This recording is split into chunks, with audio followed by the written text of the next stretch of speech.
Bom dia, senhoras e senhores, e obrigado por aguardarem. Sejam bem-vindos à teleconferência referente aos resultados do terceiro trimestre de 2021 da Cyrela Brasil Realty Empreendimentos. Estão presentes hoje conosco os senhores Rafael Horn, diretor-presidente, e Miguel Maia Mickelberg, CFO e diretor de Relações com Investidores. Informamos que os participantes estarão apenas ouvindo a teleconferência durante a apresentação da empresa e, em seguida, iniciaremos a sessão de perguntas e respostas quando mais instruções serão fornecidas.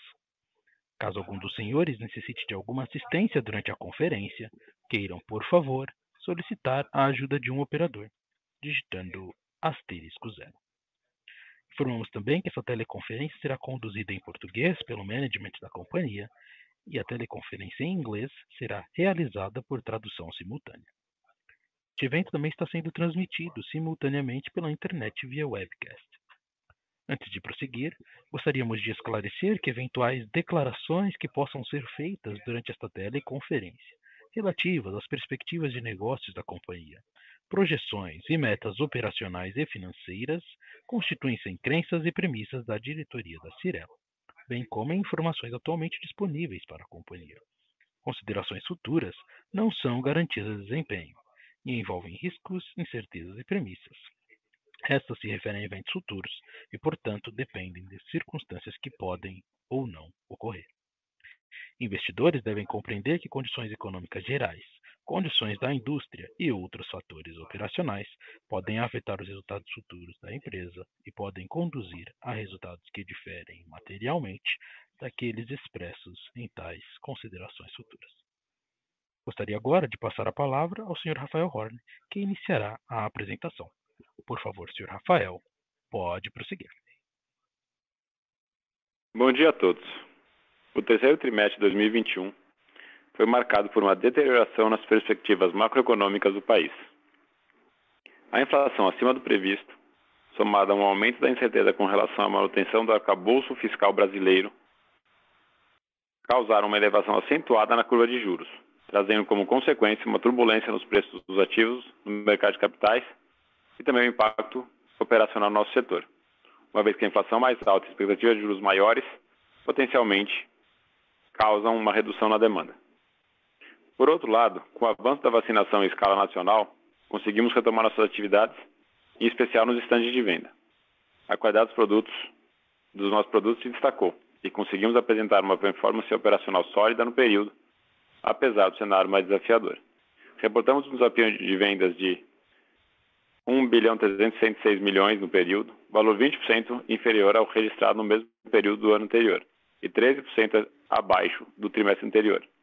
Enquanto os lançamentos no trimestre cresceram 33% contra o mesmo período do ano e 14% em relação ao último semestre. No acumulado do ano, as vendas atingiram 4 bilhões, 30% superior ao mesmo período de 2020. Já os lançamentos atingiram 4,5 bilhões, 53% acima de 2020. Na frente financeira, a Cyrela apresentou lucro líquido de 238 milhões, geração de caixa positiva por mais um trimestre, de 177 milhões, mantendo um nível de endividamento em patamar baixo e saudável. Se por um lado as notícias referentes à pandemia são bastante positivas, por outro lado os desafios já citados aqui nos indicam que é necessário adotar uma postura mais cautelosa.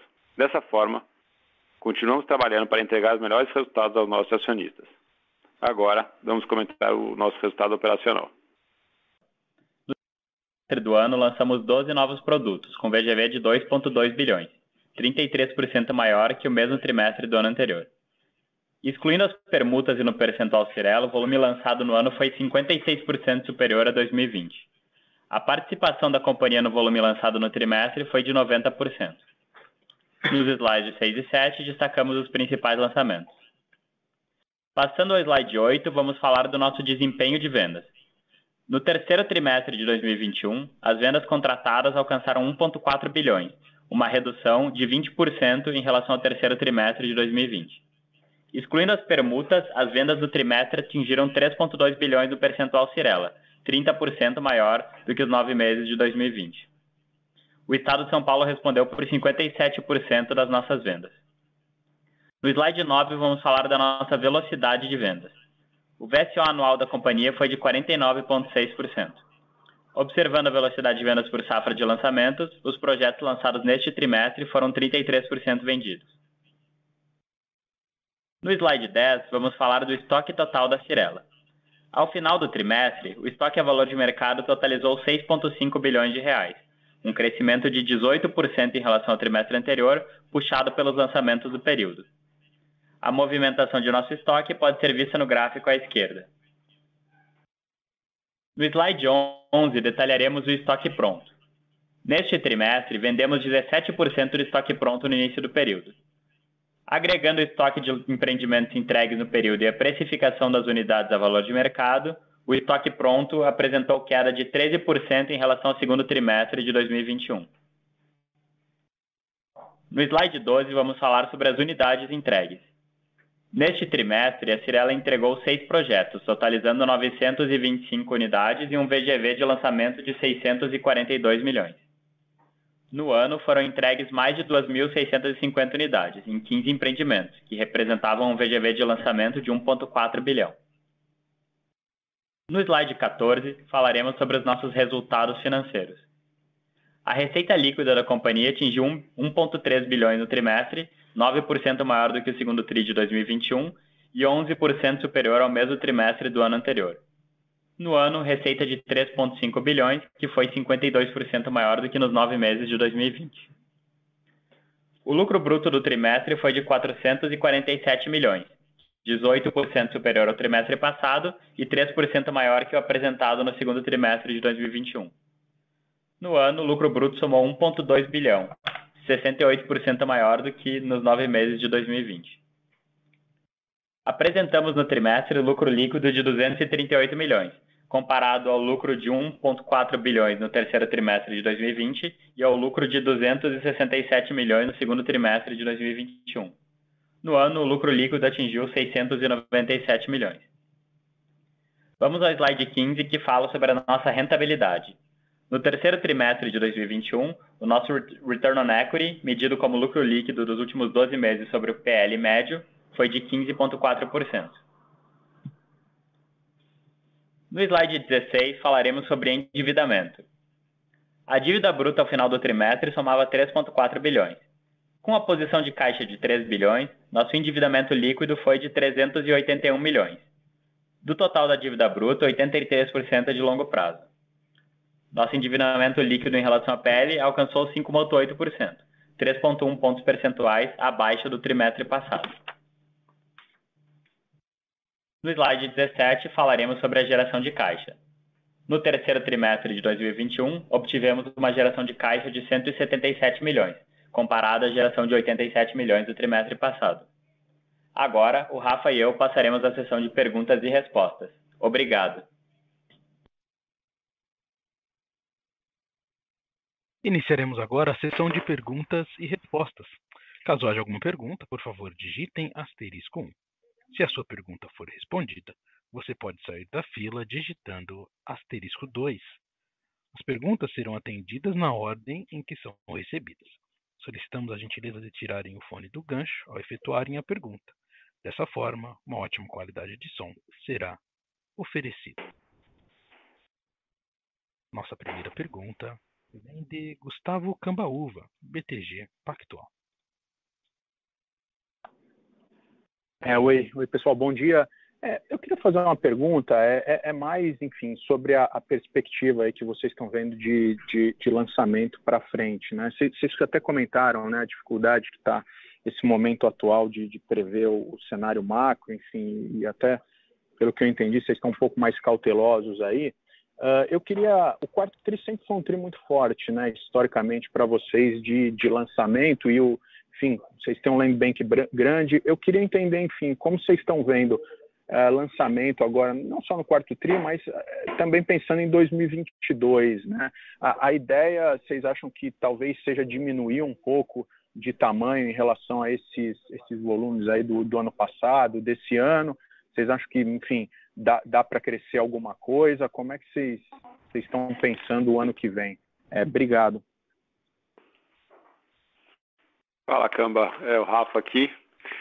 Eu acho que o que a gente falou é que a gente está cauteloso com razão, né? No sentido que Brasil é Brasil e cada vez que ele vai para cima ou para baixo, a gente tem que ficar de olho e prestar atenção, né? Então, ou seja, quando a curva de juros dá essa empinada que deu, a gente tem que ficar de olho. Né, claramente isso não é bom para o país, não é bom para nenhuma indústria, para a nossa também não é bom, né? Mas a gente não opera, ou seja, a empresa não é uma sanfona, né? Então ainda acho que as condições estão ok para continuarmos operando, né? Então o Brasil está acostumado a operar com níveis de taxas de juros muito altos, né?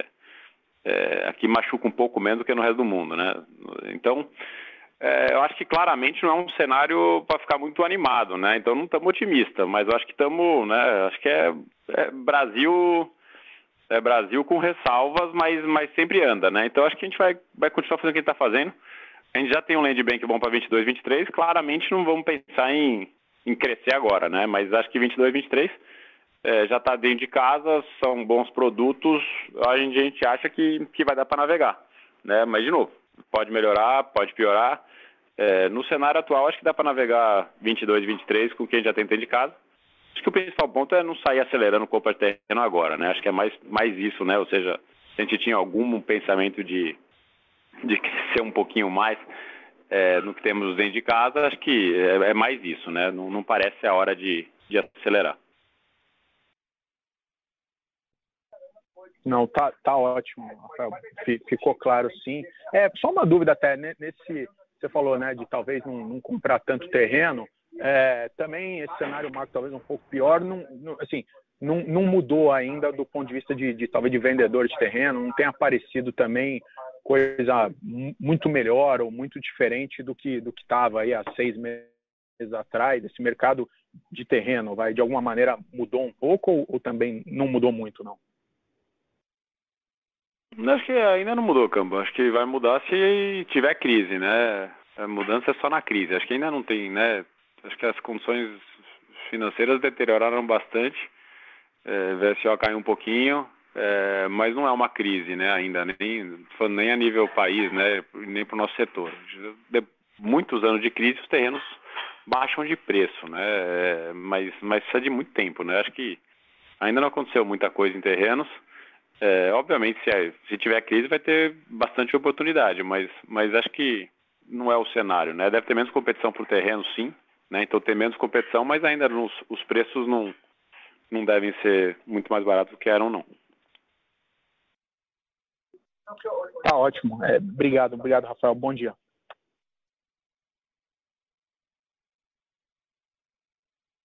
Nossa próxima pergunta vem de Aline Caldeira, Bank of America. Bom dia, Rafael, Miguel. Acho que 2 perguntinhas aqui do nosso lado.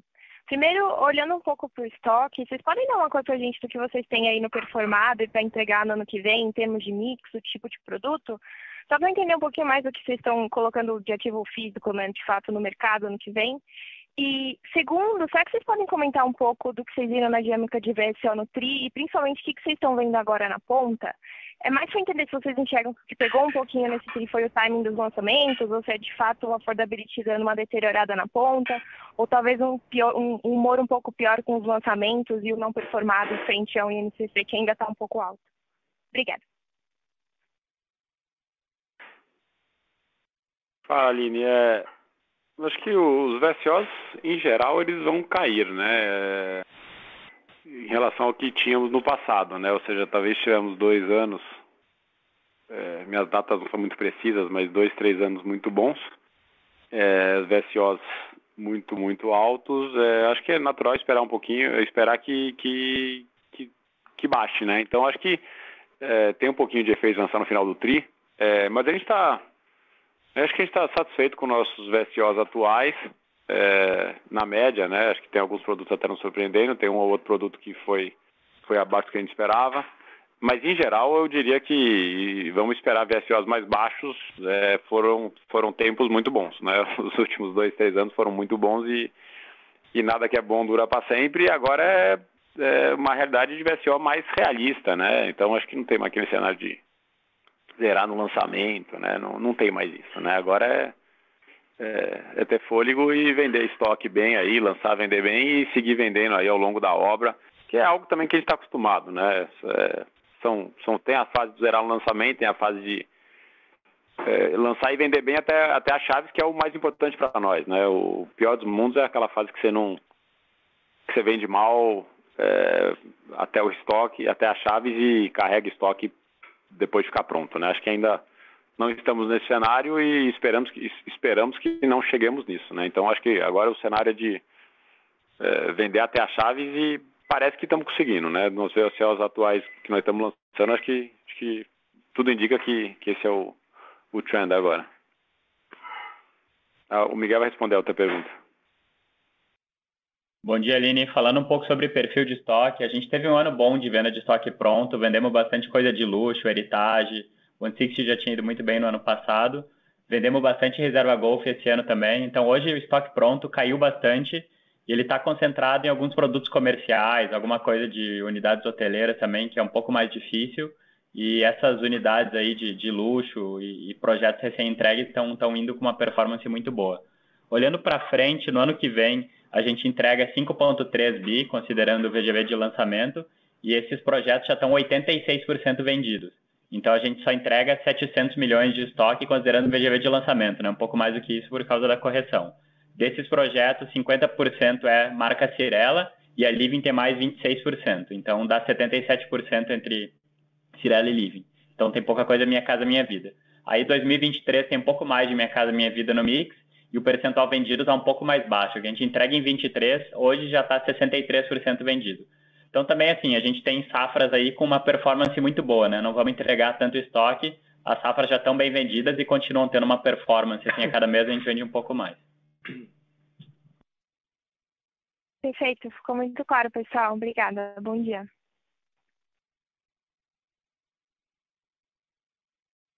A próxima pergunta vem de André Dib, Itaú BBA. Bom dia, pessoal. Obrigado pela apresentação. A pergunta que eu queria fazer aqui é mais em relação à margem bruta. Vocês mencionaram ali no release uma contribuição menor das correções.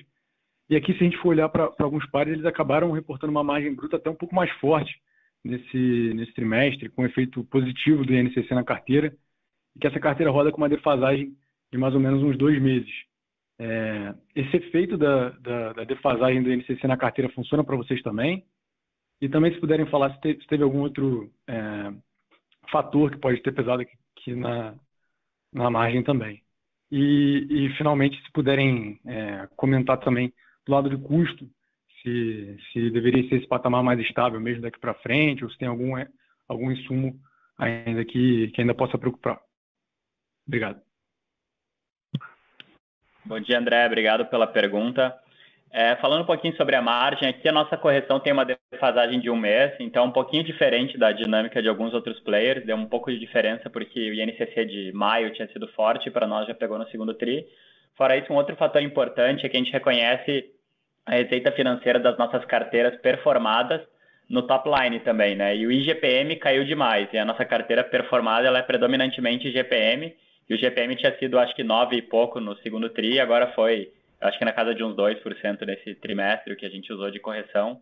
Então, dá uma diferença grande. A gente tem 300 e poucos milhões de carteira IGPM, já dá uma diferença também de margem. Fora isso, a margem dos projetos que a gente reconheceu nesse trimestre veio um pouquinho mais baixa, principalmente alguns projetos da Vivaz, que a gente está operando com margem aí um pouco inferior a 30%. No ano acumulado, a margem da Vivaz está em 29%. Nesse TRI teve um pouquinho de impacto nisso, então a margem dos reconhecimentos é um pouco abaixo do que tinha sido no segundo trimestre. Com relação à dinâmica de custo daqui para frente e pressão de insumos, etc., com certeza teve um arrefecimento, né? A gente viu até algumas reduções na ponta em alguns insumos, o que nos ajuda aqui. Por outro lado, o nível de preços ainda está bem alto, e olhando para frente é muito difícil dizer como vai ser essa dinâmica, né? Porque depende de variação de preço de commodities, então é muita coisa difícil de prever. Ninguém previa esse nosedive que a gente viu no minério de ferro e que ajudou a reduzir um pouco a pressão de custo, né? Mas hoje o cenário está mais tranquilo, assim, tá um pouco melhor. Para frente é difícil dizer. Perfeito, ficou bem claro. Obrigado. Nossa próxima pergunta vem de Renan Manda, XP Investimentos. Bom dia, Rafa. Bom dia, Miguel. Obrigado pela pergunta. A minha dúvida aqui é em relação à parte do endividamento, né? Eu sei que a empresa em si ela está com uma alavancagem super baixa, mas tem uma dívida bruta bem relevante, né? E grande parte da dívida hoje está indexada em CDI, né? Um pouco da reflexo da estratégia aí nos últimos anos, de vocês reduzirem exposição na PR e aumentando no CDI, dado a queda que a gente viu nos últimos anos, só que agora a gente tem uma perspectiva, né, de uma escalada de juros no curto, médio prazo. Queria saber se vocês têm alguma intenção de mudar a estratégia e voltar a ter mais exposição a outros indexadores, ou se a ideia é manter no CDI, enfim, se puder dar um pouco mais de cor sobre isso. Obrigado. Perfeito, Renan. Obrigado pela pergunta. De fato, historicamente, a Cyrela costumava ter mais endividamento do SFH, né, do apoio à produção, do que corporativo, né? Era normal ver o nosso balanço com 2/3 de SFH e 1/3 de Corp, ou até um pouquinho mais de SFH, e a gente mudou realmente porque a dívida corporativa ficou muito mais barata com a queda de juros. Agora, como o cenário mudou bastante, a gente vai sim mudar a nossa estratégia de estrutura de capital e de composição da dívida. Hoje a gente tem algumas opções de financiamento imobiliário vinculados à poupança que travam o custo máximo desse funding. Então, se o CDI for para patamares ali de 2 dígitos, essas dívidas vão ficar até abaixo do CDI. Então, é uma oportunidade boa para a gente e a gente está, sim, fazendo uma otimização da nossa estrutura de capital e do nosso endividamento e devemos, sim, ter mudanças. É claro que é gradual, né? Porque a dívida do financiamento à produção ela é liberada conforme as evoluções das obras, e também é claro que o cenário no Brasil pode mudar sempre, mas sim, a gente está olhando para isso e está mexendo assim, na composição da nossa dívida. Ficou claro, perfeito. Obrigado, gente. A próxima pergunta vem de Bruno Mendonça, Bradesco BBI. Bom dia, pessoal. Tudo bem? Duas perguntas. Primeiro, sobre a operação de VAS, se vocês pudessem dar um update aí de como está evoluindo e também se vocês já se sentem aí à vontade, é razoável assumir que dá para compensar o cenário pior de média e alta renda com alguma aceleração dentro do baixa renda. E a segunda pergunta é sobre Cashme. Se esse cenário mais cauteloso que o Rafa falou na introdução impacta aí os planos de crescimento da carteira da Cashme, se tem alguma iniciativa específica aí para manutenção do ritmo. Obrigado. Eu não acho que... Acho que o NCC foi um vilão para todo mundo, né? Foi um vilão para a classe média, foi um vilão para baixa renda. Eu não acho que necessariamente o MAP sofreu mais do que a baixa renda, no sentido que, por um lado, né, talvez o juro da ponta para o MAP vai atrapalhar mais, mas por outro lado o cara tem mais poder de fogo, né? Então eu não acho que... Eu vou chutar aqui que as margens do MAP não serão mais impactadas do que as da Vivaz, né? Então eu não acho que... Ou seja, daqui para frente estou falando, né? Então acho que o cenário piorou, mas eu acho que piorou para os dois igual. Ou seja, eu não sei se... Eu não concordo muito com a direção da... Ou seja, eu não acho que o Vivaz sofre mais do que o MAP. Eu acho que não foi bom para ninguém o cenário atual. Mas acho que, dito isso, acho que o cenário para os dois, acho que são... a gente está razoavelmente animado com os dois, né? Então a gente vai continuar operando os dois, mas sim, um pouco, né, da facilidade que a gente teve nos últimos 3 anos em relação à velocidade de vendas, margens, etc. e tal, daqui para frente a gente espera menos isso, né? Ou seja, a gente espera ver assim, os mais duros e margens, né, por conta do INCC passado mais comprimidas, né? Mas acho que isso vale para os dois segmentos, mas de novo, não é sanfona, é a 25ª vez que isso acontece no Brasil e é mais uma e ainda parece que está ok a situação, né? Não acho que se o juro não for para 18, né, não for para 15, já foi, tá, né, estiver no 10, 12 aí, ficar por aí, acho que não é uma ruptura muito significativa e deve ser bem ok para o nosso segmento e a gente espera que seja assim, tá? De novo, óbvio que pode piorar bastante mais, mas não parece o cenário. Sobre Cashme, Eu acho que não afeta nada o nosso plano de crescimento, o cenário atual, e vamos continuar aí crescendo. Então, acho que o cenário não muda quase nada, né? Então, ou nada, né? A Cash é uma empresa pequena é mais fácil de crescer e vamos tentar continuar crescendo. Beleza. Tá ótimo, obrigado.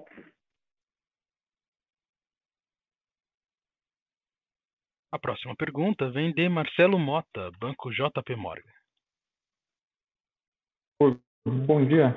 Pergunta sobre a questão de financiamento, né? Como é que vocês estão vendo aí na ponta, né, a taxa dos bancos? Como é que você faz também para se programar para vender uma unidade que vai ser entregue, sei lá, daqui a 2, 3 anos e, enfim, a gente não sabe se a taxa vai ser 12, 10, 8, enfim, né? Como é que você acaba trabalhando aí o loan to value e tentando garantir aí que esse cliente não te gera um problema no futuro? E também em linha com essa pergunta, entender um pouco como é que foi a dinâmica ao longo do terceiro TRI, enfim, talvez seja uma impressão errada nossa, mas as taxas de juros dos bancos acabaram subindo mais para o final do trimestre, né? Então, vocês pegam um quarto TRI aí todo cheio, com uma taxa de juros mais alta, então, assim, essa questão de queda de velocidade de vendas, de fato, deveria se confirmar, mas deveria talvez ser mais parecida com a velocidade de venda que foi em setembro, do que foi a média do TRI, então só para entender um pouco se poderia ter essa queda um pouco mais acentuada aí no quarto TRI. É isso, gente. Obrigado.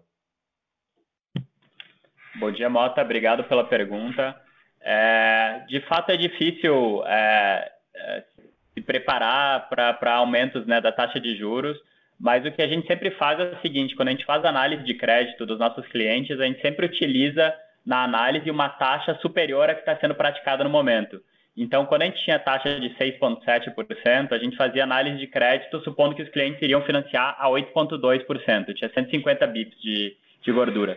Hoje a taxa está ali na casa de 8,3%, a melhor taxa que a gente tem, e a gente está fazendo análise de crédito com taxas de 9,5%. A gente já subiu essa taxa, né? E, eventualmente, podemos vir a subir mais, se a gente entender que não está conservador. Quanto aos LTVs, a gente sempre tem uma tabela que o cliente tem que captar no mínimo 30% até as chaves, sem contar a parcela de chaves e de financiamento, e isso está bem abaixo do que os LTVs que os bancos têm praticado hoje. Então, também nos dá um colchão. Então, é esse conservadorismo na análise de crédito, tanto com a taxa quanto com o LTV.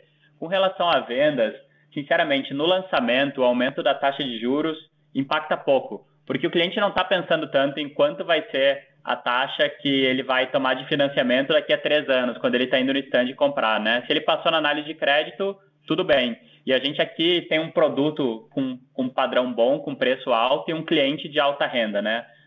Hoje a Living tem clientes que começam ali numa faixa de R$15 mil de renda familiar. Então, é público com renda bastante alta. A gente não viu, com esse aumento nas taxas que a gente considera para análise de crédito, a gente não viu clientes sendo negados, não viu uma redução de demanda ou qualquer coisa assim. Então, a gente tem conseguido navegar bem. Não acho que tenha um impacto nas vendas por conta, no curto prazo, né, e principalmente vendas de lançamento, por conta desse aumento da taxa de financiamento. É claro que num prazo mais médio e longo prazo, a taxa de juros maior significa menos affordability, menos demanda, né? Então, com certeza tem um impacto para o setor.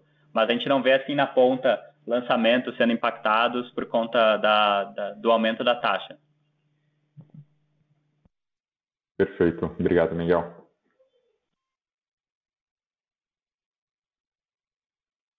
A próxima pergunta vem de Thaís Alonso, Citibank. Oi, bom dia. Vocês estão me ouvindo? Sim, estamos. Perfeito. Gente, eu queria perguntar para vocês sobre as previsões que passaram no resultado esse mês. Elas vêm um pouco puxadas, a gente não vê arrefecendo. O que seriam essas previsões e qual que é a perspectiva para vocês quanto a isso? E a segunda pergunta sobre o volume de lançamentos do ano, que vai demandar mão de obra no próximo ano, né? E, consequentemente, a gente está vendo no mercado falar sobre aumento de custo de mão de obra. Como está a visão da empresa em relação a isso e se vocês têm gordura na viabilidade dos projetos que estão para lançar para suportar esse aumento? Obrigada. Bom dia, Thaís. Vou responder as perguntas. Primeiro, com relação às provisões, de fato é um número que vem nos decepcionando.